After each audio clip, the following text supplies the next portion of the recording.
Hey guys, welcome to the Timmy Riggs podcast, Life in the Meantime. Really excited about today's episode.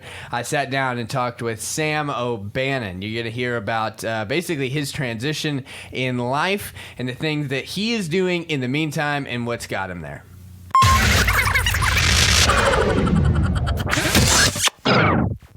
Okay, hey, so I'm here today with Samuel Obannon. Glad to have you on the show. Appreciate it, Timbo. Glad to be here. You don't have to scream into the mic. It's a microphone. An amplifier. Are we starting? If you're just 3 inches away, it works. We have started. That's right. Okay. I found it best to just get right into it. Sure. So here's the first question I'm going to ask you, and this should be a softball question. You should be able to answer it pretty easily. I think that people like to kind of hear some of these funny things, to begin with, and simple. But thinking about your whole life, how old are you now? 22, 21? 21 years old. Let's go ahead and hear out maybe your deepest, darkest sin that you've ever committed. Wow. Being on this podcast. All right. I won't make you answer that question. But anyway, really glad to have you on here because I think that you're in a spot in your life that is embodying the in the meantime. The kind of place in between or where you're living within a transition. Right? And so tell us a little bit about the transition that you're in right now. Yeah. So I am starting my second semester of my senior year in college. And so with that, some responsibilities classes-wise, kind of having the, college experience, hanging out with friends, taking classes. But recently I've started a position as a pantry manager over in the Two Lakes, Lyrewood area in Northwest OKC. And so it's been a blessing. I've loved every second of it. And so kind of with that, trying to kind of right now figure out how to juggle, the responsibility of the college experience, living as a student, while also starting, a job that's hopefully going to keep carrying over post-college. And so kind of trying to figure out how to juggle, time with relationships, time with friends, finishing classwork, while also maintaining some real responsibilities and being in charge of leading older people, being in charge of leading people in very serious, compassionate ministry. Mm-hmm. So right now, just kind of figuring out that balance and tension. And so you're partnering with Pastor Thaddeus Black, who's awesome. He has an incredible story. Definitely probably want to get him on here at some point. But okay, so you're in this space of truly kind of going from college, which is some of the best possible years, if you do it right, that you'll ever live, because no other time in your life will you get 4 years where basically the rest of society is like, hey, kind of go do whatever you want. We got you covered. Learn, have fun, eat whatever, because you're probably not going to gain too much weight other than your first 15 pounds, right? So it's like you are literally coming out of that, and that's a really fun world. And I've argued, and I stand by this, that college students are some of the busiest people that I know, that their schedules are so full. No other time in your life will you every day go from about 8 in the morning to 1 a.m. Yeah. Right? I mean, like, that is a college schedule. Even though what's crazy is when I think back to, like, how many classes I miss, because every semester I max my absences. When I think back to that and the fact that I only had, like, maybe 3 hours of school a day and how hard that seemed, but that was like compounded with the like amount of work that you have afterwards, and then if you have a job, and then if you're involved in student council or any other sports, any kind of extracurricular activity, and then just having friends and not wanting to seem like a total recluse where you just lock yourself in and only work. And on top of that, this last semester you got a girlfriend, which I mean, like, as she listens, she's gonna be like, oh God, please don't talk about me. That's no doubt just like how Emma, they're similar. You're kind of figuring that all out, and hopefully, like, it'll be real awkward if you guys break up before this comes out. This is true. Let's hope not. Maybe even after. It could be weird. During. But yeah. Right now, I got a text. It's so over, Sam. Talk. I have a feeling that you're talking about me on a podcast, you weirdo. I actually need to take this and call. so you're literally in truly in that transition. And here's one thing that I just heard yesterday that was really helpful. And we met for a small group. So not even mention that. So we're in a small group together. And we met this morning, and for most part, I don't know, probably on average every other week last semester, and where you guys are waking up at 6:30. If I was a college student, you would have never gotten me out of bed at 6:30. Yeah. In Oklahoma, on Saturdays, the tornado sirens practice at noon, and that was my alarm clock on Saturday. So, that was my life. So, if someone was like, hey, do you want to grow? Do you want to become closer to Christ? Do you just want to talk to your brothers and learn? And I'd be like, yeah, that sounds sweet. And they'd be like, okay, meet at Starbucks at 6:30. I'd be like, no. Yeah, no chance, nerds. Go back to bed.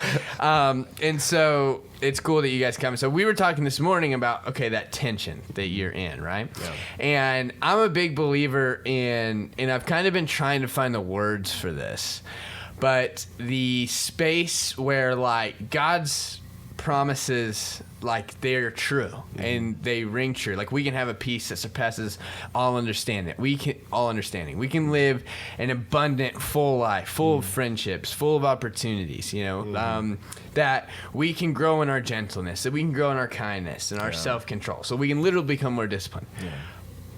But there is also a call to pick up our cross. Right. And so I think that we can kind of merge those together. And what does that look like? Well, that looks like to live into the promise of God's Spirit helping us become more patient. We also have to recognize that sometimes that comes through the moments where we want to be the most impatient, right? Those are recognizing, hey, this isn't a time to be impatient. This is actually an opportunity to grow in my strength to being patient. And so I think that sometimes we leave out the whole picking up of our cross. Yeah.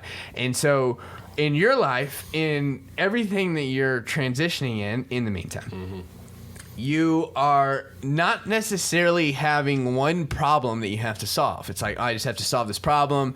I move on. It's over. No, it's you're actually beginning to realize that it is kind of a constant tension. And so we were just talking about, there's a pastor that we follow, and this really great speaker on leadership and stuff, and he talks about a lot of life isn't just a problem to be solved, it's a tension to be managed. Yeah. And so work-life balance, figuring out how to be part-time, finish your last semester of college, be in charge of your class president. Yes. Right? Yeah. Well, I'm perfect. I'm Sam. I'm class president. Yeah, you said it. And have a girlfriend, have your friends, and just do all these things that take 36 hours and you have to film within 24 hours. Right. It is not so much just one time you solve it and move on. It is a tension that you're constantly managing. And so what do you think out of that is the biggest thing that you've been learning? Because truly, I mean, you've gone through a pretty strong metamorphosis in the last 3 years. I think that anyone that's close to you would recognize that. You've kind of answered that call. And so let's just answer that question. What's one of the biggest things, or maybe even let's talk about kind of even that transition in general. What started it? What made you feel really passionate about growing, improving, going closer to God? All those things. So why don't you just, from your sophomore year to college to now, let's talk about how you've become who you are. Yeah. The first thing I think of is freshman year. Freshman year, First thing I think of is I was born. March 17, 1998. 98. St. Patty's baby. So have a little Irish blood in me. I have no accent whatsoever, so I'm just holding true to the holiday. My brother told me that I also have Irish blood. That really? if you really trace us back, we have Irish royalty, if you will. Wow. Conor McGregor and I are practically cousins. Yeah. Same athletic build. We both incredibly good fighters. CrossFit on the reg. On the reg. Okay, I won't interrupt anymore. Go ahead. Yeah, thank you, Nick. So, I think that's a great question. I think back to, freshman year. Freshman year, I don't remember sleeping. I got into college and truly, lived into the experience of what college is like. And, I have regrets, and I also don't regret a lot of it because it was just fun. But, there would be nights where I would be up till 3 a.m. and people talked about the freshman 15. I gained the freshman 20 because I wouldn't eat until the latest part of the day, and I would just scoop peanut butter in my room because I was hungry. And I just remember, I wouldn't even brush my teeth. I'd go to bed, wake up for class 2 hours later, not retain anything, take a nap. Is that the year that, like, because you were pretty average size, like you were like kind of like my size, maybe a couple inches taller, and then you show back up and you're yoked. What happened there? Is this where you're going to confess? This is all going back to the first question. I didn't put Was any that the emphasis. sophomore year you came back? It was actually junior year. Okay, all right. Well, then I don't want to interrupt. Don't want to get ahead. Keep going with your story. You can then talk. You can give some emphasis to that. Sure. Freshman year, like the idea of discipline wasn't even a thought. And I would even say the same thing sophomore year. And yet, the more I'm like reflecting on that part of college, like I realized I always inside was feeling like I was destined to do something big. But my actions didn't result in that. I would stay up till 3 a.m. playing Super Mario with the bros, and then wake up 5 hours later and just be coasting through the day. Mm-hmm. But yet in my mind, I'm like, I'm not supposed to be here. I'm supposed to be doing something a little bigger. And, it hit me probably, going through college, sophomore year, similar patterns, growing a little more in discipline. But I would say going into junior year, it hit me after listening to kind of some mentors and some people in my life like you, and also some pastors and some speakers, realizing that if you don't have action behind your dreams, it's just in your head, and so I would say, with kind of the transition of life I'm in right now, one of the biggest things I'm learning is just the perspective of it. Even going back to last semester, the whole thing about learning how to be a better leader in the meantime truly is a constant growth. I'm learning you never reach that ultimate point, because if you do, you're not leaving room for any growth beyond that. And so, one thing I'm learning, like last semester, we talked about this a little bit this morning, was looking at the idea of a full plate with a bad perspective. And I think one word to describe that would be self-pity almost. Kind of walking around like, if only people knew what's on my plate. If only people would ask me like how I'm doing, and having a receiving mindset.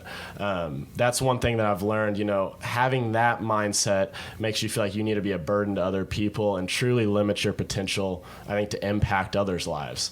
And so kind of the biggest thing I'm learning right now when it comes to leadership, if you're listening and feel like you have a full plate right now, I truly think the idea of perspective is something we can all get a little bit better on, because having that receiving mindset, one thing I'm learning is truly limiting the potential you have to be a blessing in another person's life.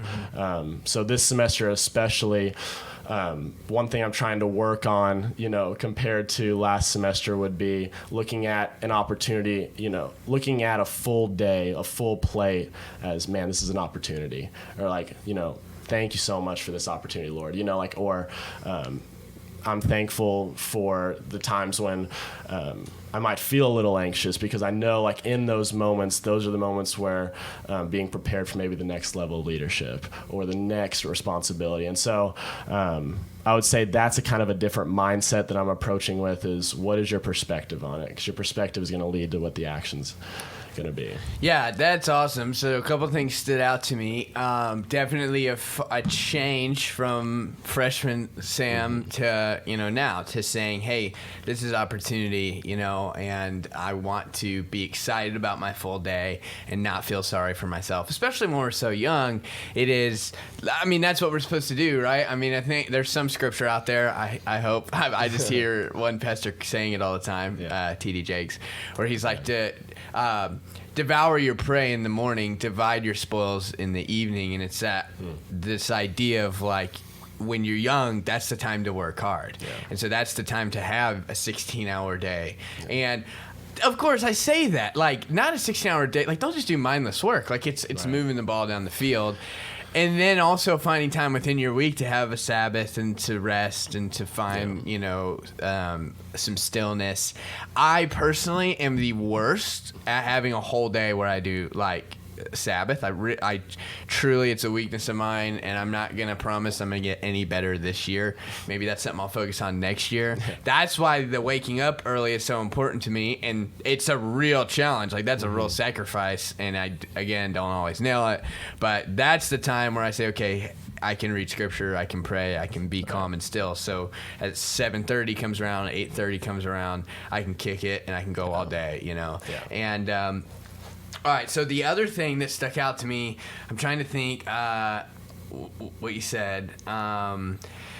Perspective change. You said mindset. So now you have a new mindset. And I was just thinking this morning about the scripture of being transformed by the renewal of your mind. Yeah. And how what that doesn't mean is I'm going to be transformed by coming home and watching the same Netflix show every night. Like, if you want to be somewhere else than where you are in life, doing what you're doing can't stay the same. And I think we have a lot of, like, our culture and life right now is kind of like, no, you don't have to change. You know, you're perfect the way you are. Okay.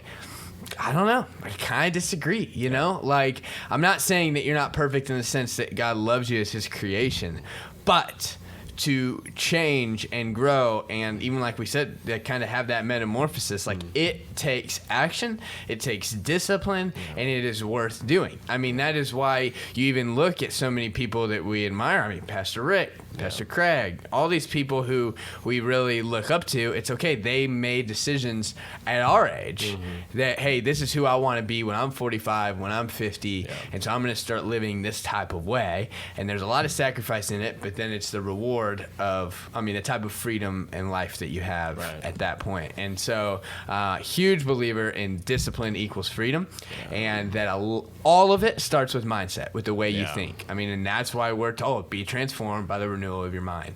And that takes everyday habits. You know, you have to do it every day.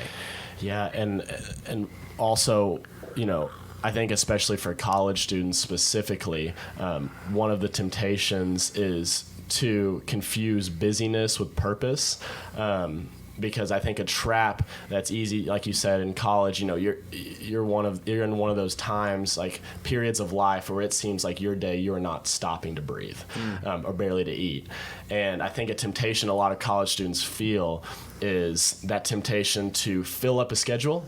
And I really think it translates even into adult life some, is filling up a schedule and using that as an excuse of kind of, I had a purposeful day. I'm grinding. When in reality, you binge watch 5 episodes of Netflix, but that took you 5 hours. Yeah. But, you know, and not saying Netflix is a bad thing. Well, and even other things, you know, like that's not even... You're constantly, you hear the ding on your email and you constantly go to it. Well, it's junk mail. You know, this morning I had 11 emails, and I've been notoriously terrible for not being a good emailer, and so I've been stepping it up lately. Yeah. And so this morning I was like, 11 emails overnight, and of course they were all like weird subscriptions that I have to certain things and news articles, and you know, Lifetime Fitness email me every morning, and it's making it so hard for me to keep saying no. They want you back. They want me back, and it's just too far. It's too expensive. They're too good for them. But my goodness, was that a luxury to work out there. So, really, Lifetime Fitness guys sponsor. Yeah, secretly sponsored by them. Goodness, I wish. But you know who we are sponsored by? Streaker's Window Cleaning. Spring is just around the corner, guys. You have family coming over for Easter and birthdays, and they're excited about summer. The last thing you need is dirty windows. Give us a call today, 405-883-7006. All right, thanks to our sponsor, Streaker's Window Cleaning. So, Sam, we're back on the roll there.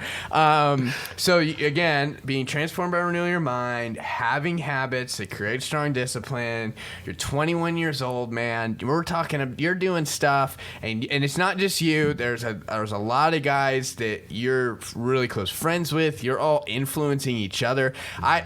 Dude, the rising tide lifts all boats. You guys are, I mean, you bring a lot of joy to me. I'm so proud of you guys. Like, from that sophomore year, it's kind of when I got to know you guys well, and I know that you guys had tough talks. I mean, even, hey, you know, I don't know, I can't remember specifically, but didn't people say, Sam, like, hey, dude, like, you have so much potential. Like, these are your best friends. Yeah. They're having tough talks with you. Like, show up on time, you know, stick to your word or whatever. And to have not only mentors, but your best friends saying that is really cool and shows you, you know, it's that classic, show me your friends, I'll show you your future. So if they're doing that now, you guys are just going to continue to grow, and you're all getting into relationships, you're finding careers, and I mean, that's cool. And that is something that I would say a large amount of people in the world do not have. And I think that's if you wake up and you're sad and you feel like nothing's going for you, you can at least be like, you know what, I can be grateful that I have great friends. Yeah. So there's that.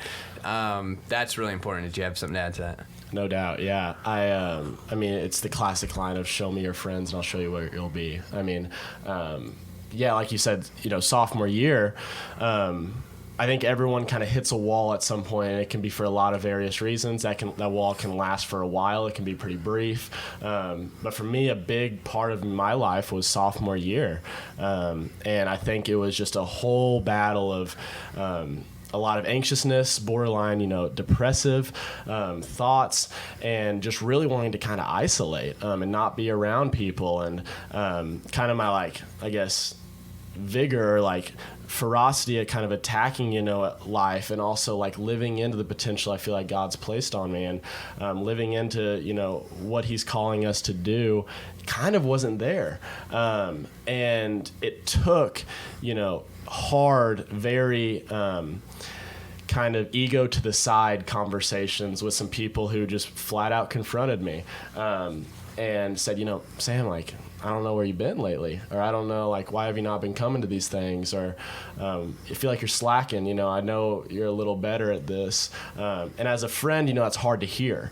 But that's the type of friendships we all need, is people that when you're kind of going through it, can say no, you're held to a higher standard. I know this. And I really think it's true what you said. There's not a lot of people that have those people in your life. Mm-hmm. And I think, one advice that I would have, and one thing I'm learning, is if you don't have one of those, be one of those. Yeah. If you don't have a person like that in your life, that's good. It's easy to kind of fall, like I said earlier, into that self-pity party of, I don't have anyone doing this.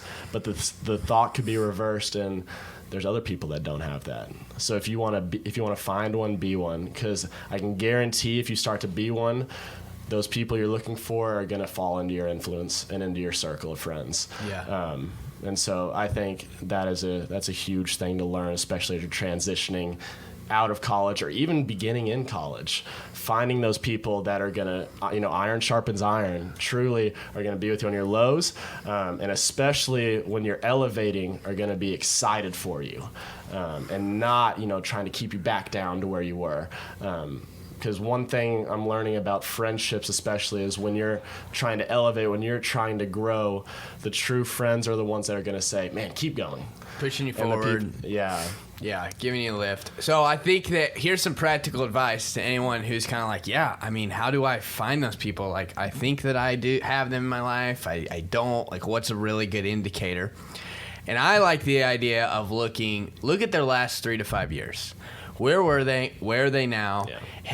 Have they steadily moved forward? Are they progressing? Or are they kind of getting worse? What is the trajectory of their life over the last 5 years? Because chances are extremely high that the next 5 years will have that same trajectory. And so if it seems like they're slowly going uphill, start walking with them, because you're gonna start moving uphill as well. Yeah. And so, I think that's the other piece when you said you were kind of in that moment where you were sad, borderline depressed, But when we listened to it, what were you not doing? There was no progress. Mm-hmm. I believe that a huge part of the sadness and depression that people feel, especially in today's day and age, in our country and where we live and all the opportunities afforded to us, is that people aren't finding that bigger purpose, that way to really see progress in their life.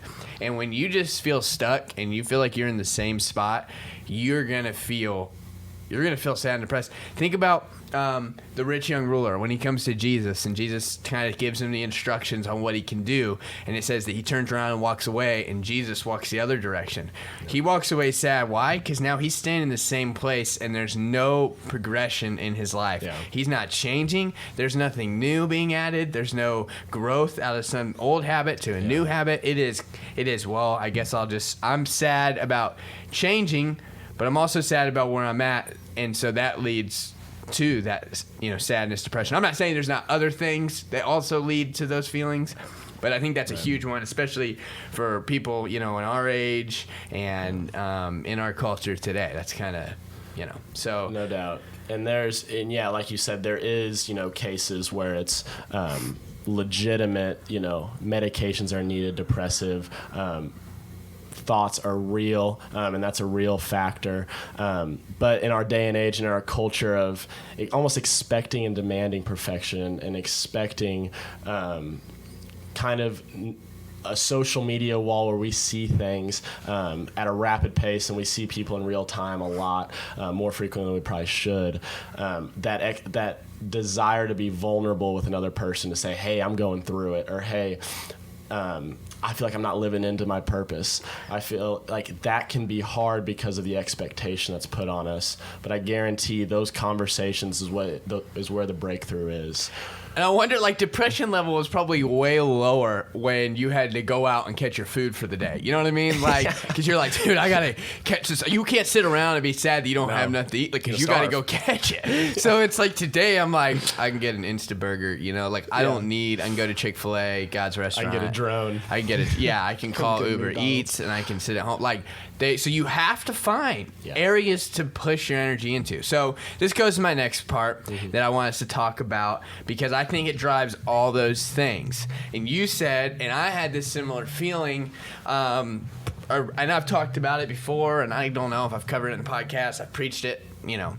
But basically, when I was a freshman, I was a terrible student, worse academically than you by far, and had these desires and had these beliefs and this drive and a vision of what I felt like God was calling me to, and yet my life wasn't leading into it.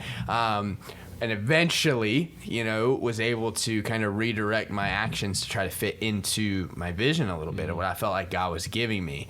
And so I think a huge part of being transformed by the renewal of your mind, of initiating new habits, getting rid of old ones, and growing as a person and stepping into the chrysalis, I may add, from a caterpillar to a butterfly. It takes what?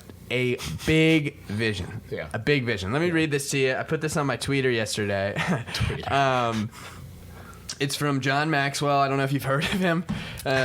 He plays around. Timmy has his book on the desk as we speak. It's on my desk, 21 Irrefutable Laws of Leadership. I don't actually read it. I put it on my desk hoping that it'll just soak into my... Yeah, for the clout. Clout, guys, I am learning is what, Sam? Clout is when you got some swagger, when you got some something you can kind of show off to people. When you're wearing 2 rings. When you're wearing 2 rings and a gold watch and a John Maxwell book. Timmy's approaching a good clout level. Yeah, well, this armpit sweat. Look at that. That's some. If you could see it, we got some thick arm sweat. It's this shirt. Okay, John Maxwell. He says this: one of the most valuable benefits of vision is that it acts like a magnet, attracting, challenging, and uniting people. I believe that you had a big enough vision that you recognized what I'm doing is not going to get me to where I want to go. So tell me about your vision in life. And this could be like, it's written in your little diary and nobody knows about. What's your big dream? So I'm whipping out the diary right now. I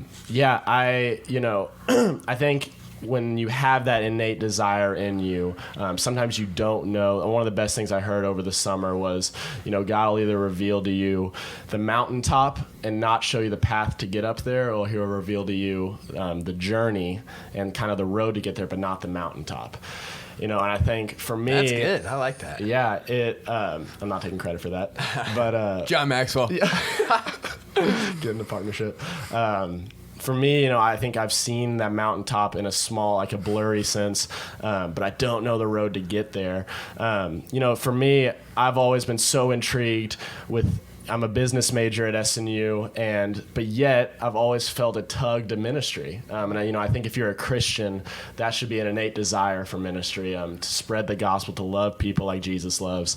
But for me, I've always kind of had that. Let me give some scriptural context to that as well, because that's exactly how I've felt that. I went to eat last night with some awesome people and friends, and we talked about this kind of that place of, I feel like God has called me to be a pastor, and I also feel like he's given me some gifts and ability to do some business things as well. Yeah. And for a long time, I think it sometimes felt like you can't do both. And luckily, I've had a lot of leaders and mentors in my life that have given me the freedom, that have empowered me. And also, all you have to do is look at Paul. Yeah. Look at the disciples. Like, they were also doing things. Paul was a tent maker. That was part of his, means of survival. Yet he rarely that's a very low level part of who he is. The part of him is that, hey, in his weakness he's made strong in Christ. And so he's just out there making tents, building shelter. He's a home builder, if you will, and yet is someone so dynamic to spreading the gospel. I mean, wrote 2/3 of the New Testament, and so very, very influential, yet a businessman, if you will.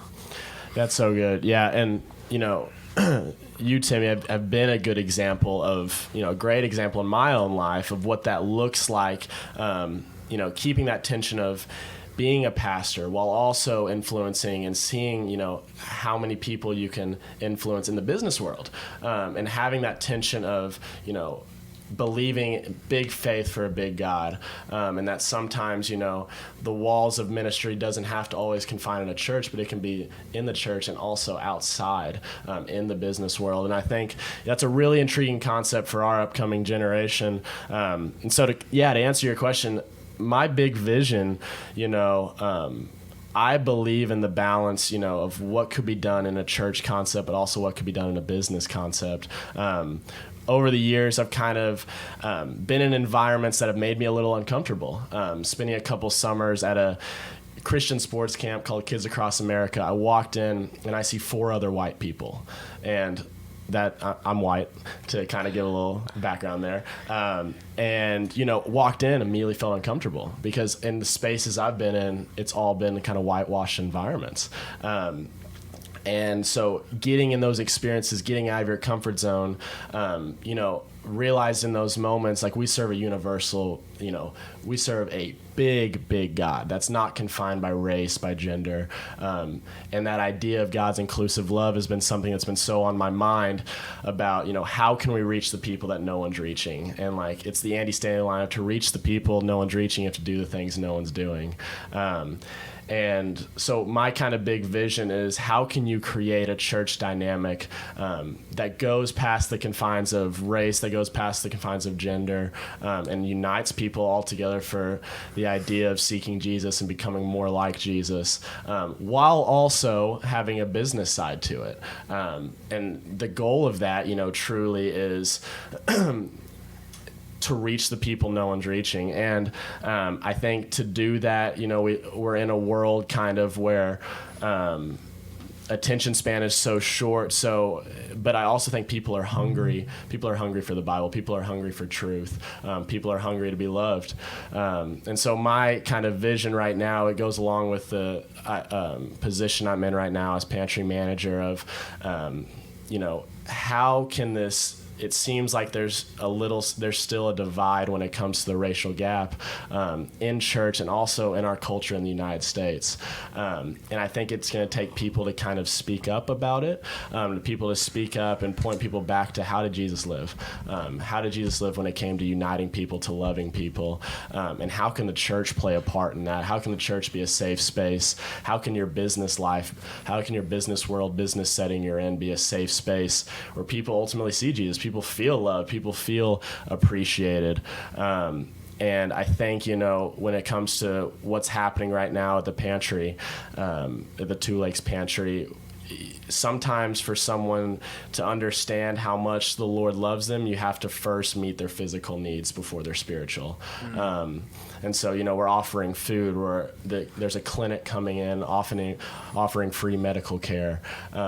And so one thing I'm learning right now is, for some people who maybe haven't had an advantage in life like I had, coming from a middle-class family, getting most things that I would ask for. That's just my story. But some people don't have that story. And the idea of, preaching the gospel. Some people don't even know they have the freedom to ask. No doubt. And don't know if they have the freedom to offer anything worthwhile. And so it comes to the question of dignity, and meeting them where they're at and meeting people where they're at. And so my vision, is to reach people that have not heard that they have purpose in their life. because they have never even seen purpose to begin with. And to do that, I'm realizing that for some people, it takes accommodating their physical needs before you even have a chance of saying, hey, there's something even bigger than this. There's a God who loves you. Christ has come and loves you.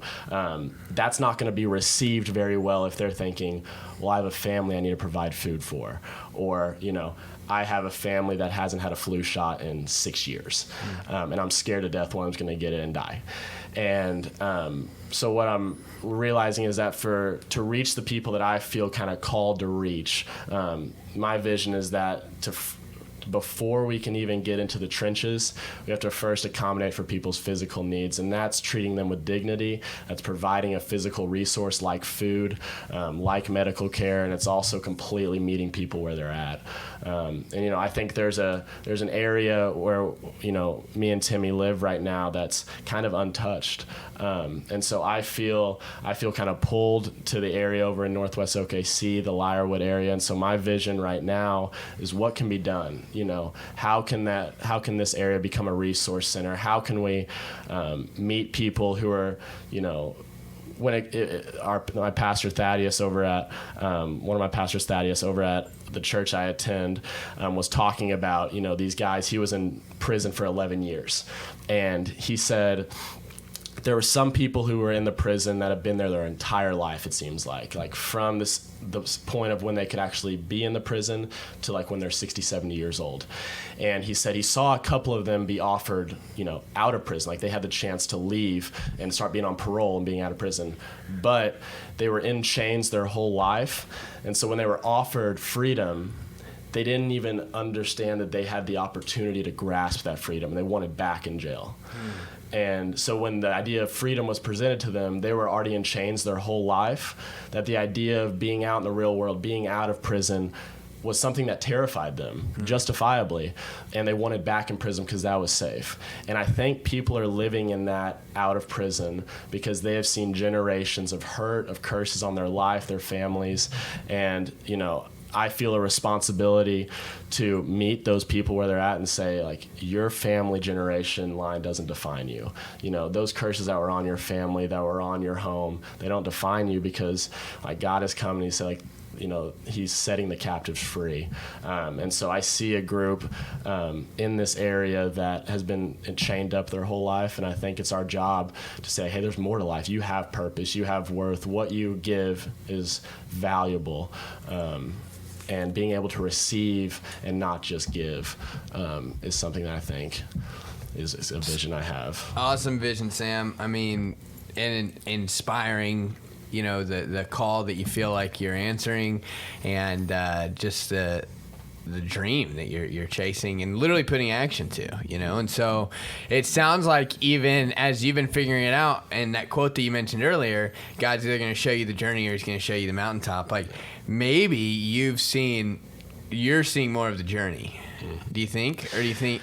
I thought at first it was the mountaintop, but the more I think you get into like putting action into your vision, I think the mountaintop can change. And it can become a little more hazy because life kind of comes right up to your face. Yeah. You kind of have to decide, what am I going to do? Mm-hmm. And I've said that statement about the mountaintop, but the more I'm learning is that mountaintop can change, and it's not always absolute. Because I think sophomore year of college, I would have had no idea whatsoever that at this point in my senior year, second semester, I'd be where I'm at. Yeah. But being faithful when no one's watching, those moments when you're in the dorm and your roommate's not there and no one's there, you're not posting on social media, you're there.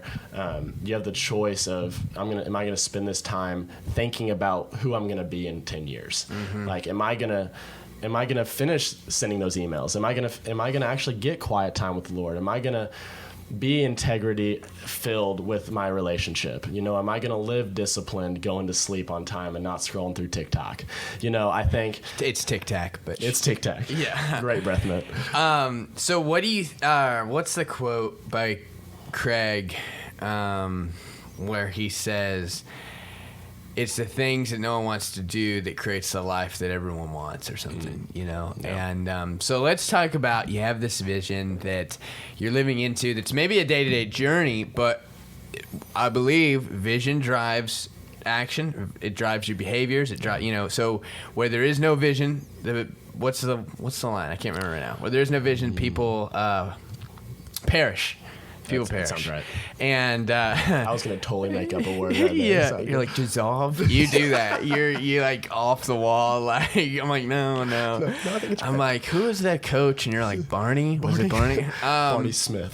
His average last name. Where there is no vision, people perish, and so vision drives, you know, everything else. And I believe that, and I read that quote from John. And it's a magnet, you know, and it pulls other people up. So personally, you have your vision. What habits has it been driving in your life? Yeah.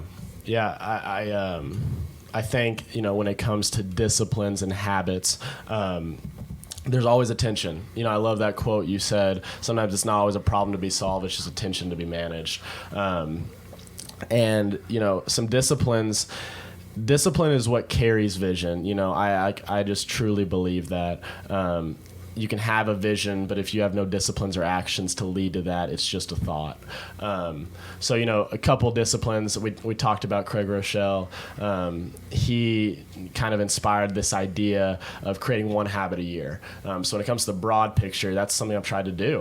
Last year, I realized by December, I hate flossing. And, you know, it's something that every time I do it, my mouth bleeds. And so January, I realized, like, this is something I need to do. Start flossing. Now I love flossing.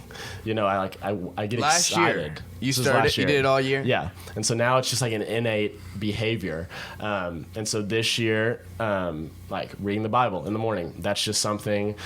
It sets the day. It sets the standard for the day. It gets your mind right, and also it's a devotional time with the Lord. And so it affects every aspect of conversation, the way you listen. But I think one thing when it comes to just, you know, disciplines and habits is mentally, whether it's you writing it down. For me, I don't write it down. I just know in my mind what are the things that are priorities in my life. So for me, you know, the Two Lakes pantry position, like that is something that's a priority. Student body president at SNU, helping volunteer at BFC College with Timmy, my relationship with Taylor, my relationship with family, my relationship with Taylor friends. Taylor Swift. Taylor's a little better than Taylor Swift. Hey, Taylor Womack, shout out. Name drop. She's gonna hate it. She's gonna hate this. She's gonna hate this time right now. Yeah.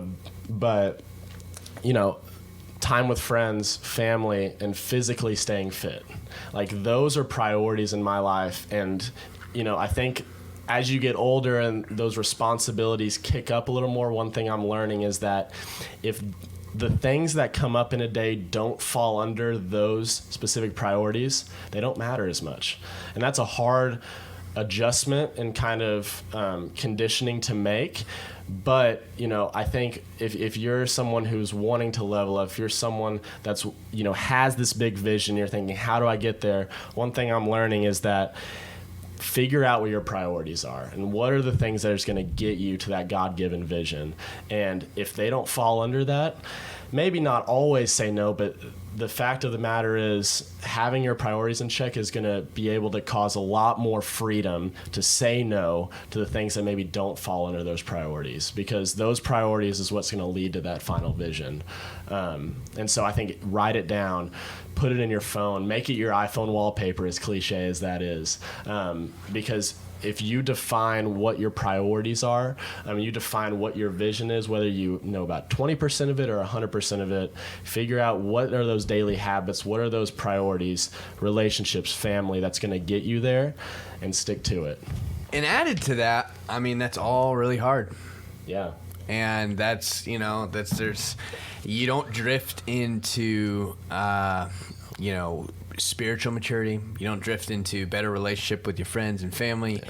You don't drift into being in the NBA, right? I don't know. Like, but like you just never you don't see the vision become a reality just by coasting, you know? Yeah. And again, in that doesn't mean, you know, I also don't agree with the whole like sleep 2 hours a night, grind, hustle, blah blah. You know, we follow a lot of people like that on social media and stuff, and a lot of people that aren't that way that get tagged as that way. And I don't want to get tagged that way ever because I'm like, no, that's stupid too. Like, sit at home, watch a movie with your wife or your friends or whatever. You know, like that's fine. Like that, you know. But it's like if that's all you do, and if your time is only filled with complaining and gossiping, like that's the issue. But it's like. Speaking for. So, it's 2020, best year ever, I gotta say. True.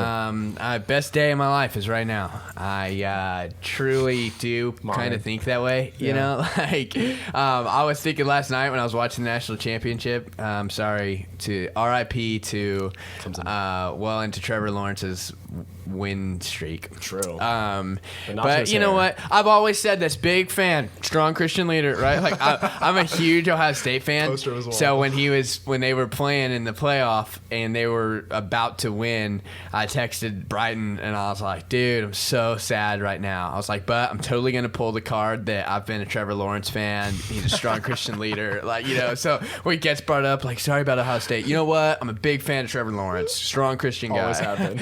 Always have been since day one. I followed him in high school, at Max Prep or whatever. You know, this is, his highlight reel, his huddle. 2020, what are we, 14 days in? 15 tomorrow when people are listening to this. And please don't mess with your stuff on my... That one's on me. Yeah. We're 14 days in. What's your biggest win, and maybe what's one of your biggest defeats so far in the first 14 days? I like this. This is new. I just made this up. Biggest win and biggest defeats. Hold on. I'm going to open my bubbly, my sparkling water. This is good ad right here. Crack into a bubbly. You know what I mean? They're here. Man. Yeah, talking to the mic, Sam. Yeah. And we're almost done, guys. I know we're 45 minutes. Yeah. Man, I would say that's a great question. I think the biggest win, or I'll go with the biggest loss first, the biggest L. I would say... I mean, it doesn't have to be that big. Like, Sam, like, you're thinking about, like, your whole life here. Right, like, just quick, you know? Like, right. I think biggest L is probably the expectation you have of going into a new year with, like, the big... I, like, fall for it every year. I think, like, beginning of the year, I'm like, all right, there's big goals, like, starting day one. And I'm realizing that it's just hard sometimes to follow through when you have the big goal January 1.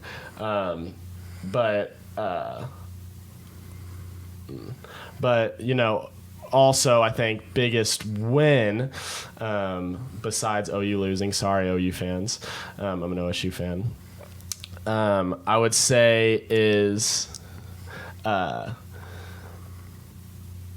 probably maintaining some of the disciplines that I wanted to start for this year. We've kind of had just like a crazy start when it comes to everything happening over at the pantry with student government, but just kind of being consistent at the start of the year, I think was a biggest win. And we moved into a little bit larger of an apartment, me and my roommate, and so we're now not on top of each other in an efficiency apartment.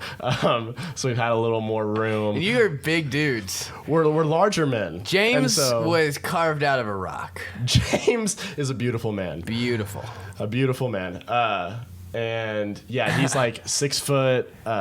He's 6'8", but we like to say 6'4" because he really is. But he lives life like he's 6'8". He does. And so both of us kind of being 6 foot, kind of heavier set guys, living in an efficiency suite was an L for last year. So having more room to operate and not basically be hugging each other every time we walked by is a win. James could curl me. James could curl you and overhead press you. And overhead press me and throw me into a basketball hoop. Truly. Okay, so your L is you start the new year, you're sucker for it every year, like, oh, it's going to be different, it's going to change. So let me show you something that I've lived my whole life. I just thought about this metaphor. I've been trying to find words for it.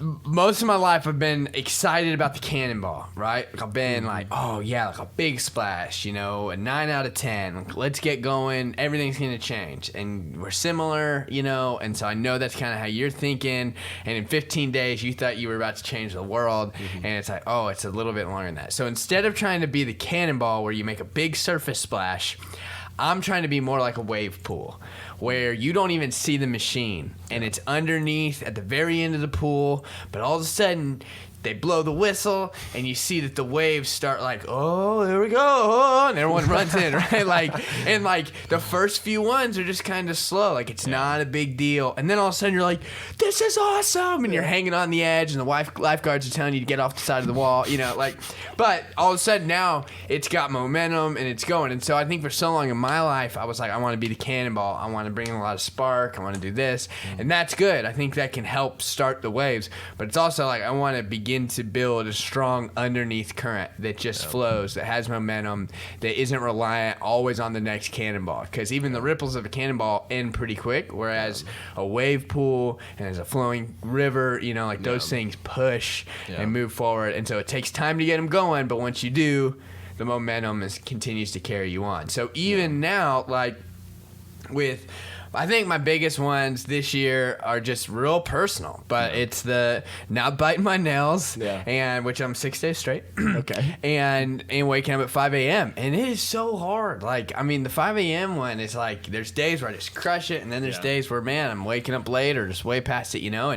But it's so crucial to me to win the day, you know? And so what I have to realize, just because I miss it doesn't mean it's over. Like, I can continue to, okay, let me try to still implement those habits that I want to do in the morning, even if I wake up a little bit later, and let me continue to build this wave, and eventually it'll have the momentum, you know, and I believe within the next few years I'll wake up and won't even think about it, and it'll be easy to go. So and one thing, you know, Timmy, you do good at that I think is a lesson for everyone, like when they have those disciplines, like it's January 14th, this is the moment where those disciplines start to kind of become real, like the highlight, the cannonball you said goes away. Tell people, like tell a couple people about it. Have some accountability, because if it's just to yourself, I think there's some goals that you should have just for yourself that are in private, but some goals like biting your nails. Like Timmy told me that about a week ago and I made fun of him. Yeah, his nails sure, are horrible. rightfully so. But like I know that now, and like now I can be someone in his life, if he is biting his nails, say like, hey, you literally made a resolution about that. Yeah. And so, you know, those goals that can be public, share it with a close friend or two to have some accountability. So like you can tell someone like Timmy, quit biting your nails. Yeah. And I agree. I think that's another huge part of it, making sure you have the right people in your life to help you, you know, and because you don't want to, I love that thing of like living on someday island, like where you're always like, well, someday I'm going to do this, someday I'm going to do that, I should do this, I should do that. And it's like, well, if you keep living that way, you're going to be on someday island for the rest of your life. And so we want to start implementing, doing, you know, things like that. And I don't know, this was good, Sam, and we have been talking for 52 minutes right now. So a long time. It goes fast when you're talking about stuff that you care about. Yeah, wow. So, hey, if you enjoyed Sam's talk and you, you know, maybe you don't know him yet, you can follow him at Sam Obannon. It's that easy. Simple as that. On Instagram. He is promising right now to follow you back. Follow for follow. That is true. Just kidding. 2020, nobody cares about that anymore. But anyway, you can get to know him. I promise you, Sam's the type of guy that if you reached out and you're like, hey, Sam, I'd love to get coffee, he's going to go. Yeah. And so if you want to hear more of his story and stuff, if it inspired you or whatever, or if you're someone a little bit further in your journey, that's one thing I want to do too. If you're a listener and you're, you know, 20 years down the road from us and you've kind of done these practices and you know us, like reach out to us, because we love having people in our life that, you know, can continue to lead us, can mentor us. And so if Sam's story stuck out to you and you're like, hey, you know what, I would like to just kind of give him some advice, or at least just be someone that he can call and talk to about when he's stressed out, when he's nervous, and I can just tell him that it's going to be okay. You know, we long for that. We love those kind of mentors in our life. So I know that Sam is no different there. But hey, so one of the things that I'm trying to do is I want to continue to, whether it's interviewing my friends or people I get to have, someone opens the door for, and they're like, hey, Timmy, you should interview this doctor I know. He's owned his own practice for 20 years. And we can kind of talk about in the meantime, the stage from where he went from being an undergrad to getting to have his own practice. And so if you have any people like that in your mind that I should reach out to, let me know. And one thing that really helps, Emma's podcast and I's, it was the most listened to. No surprise there. And so I'm sure that it'll, beat Sam's by a few hundred by the end of Sam's. I'm watching it 50 times. Yeah, by yourself. Yeah, so if you share, that would be really cool. And I am so encouraged by the friends and the people who have texted me and said, hey, I listened to this and it helped. And I know I've been mentioning that a lot at the end of my podcast, but it makes me want to keep doing it. And so if this helped you or encouraged you, or it led you down some other thought patterns, let me know, because I really like to hear that. And share it with your friends, and like and subscribe and leave reviews and all that good stuff. So anyway, Samuel Obannon, thanks for being on Timmy Riggs' Life in the Meantime podcast. Appreciate it, Tim.